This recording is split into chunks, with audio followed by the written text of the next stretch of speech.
Hey guys, I wanted to give you a little bit of an update about where we're at on the Open Tandem project. I'm sure some of you remember, most of you I would hope, remember that originally the car had been inspired by the concept that Extreme threw out, which is this quarter scale model that's sitting next to me right here. And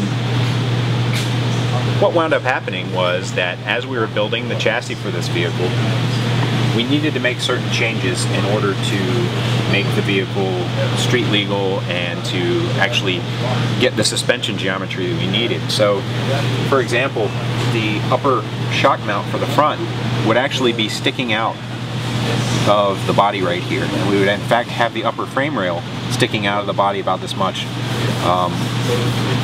That's just one example. Another thing we had to do was the roll hoop. See, in this concept, there's not a front roll hoop and there's no windshield that's reinforced or anything like that.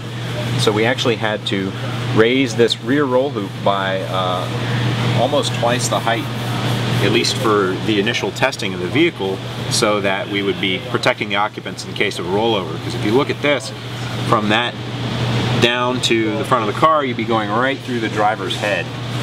So that's not quite safe. So there's been a lot of concessions like that along the way.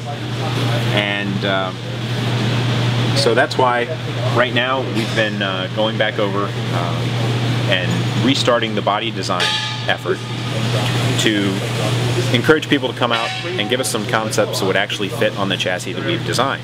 We've had a lot of great concepts submitted, and the first round of voting in the community, we had a couple of concepts that didn't quite meet all of the criteria, and so we've given those people an opportunity to go back and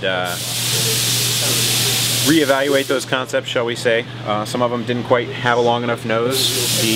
Another reason we couldn't use the original design is because this nose, being as short as it is, and where the driver's feet have to be, we don't have enough room for all the hydraulics and everything, and still have a crash structure on the front. So that's one of the things that we have to accommodate, and something that is one of the requirements that we need in the body design. So right now we've got 10 designs up on the body design thread that are all meeting the criteria, and they're pretty cool. So we're hoping that we can get a consensus among those, and if we have these other designs that get brought up to speed with all the criteria and everything, then we can compare those against what come out of these 10.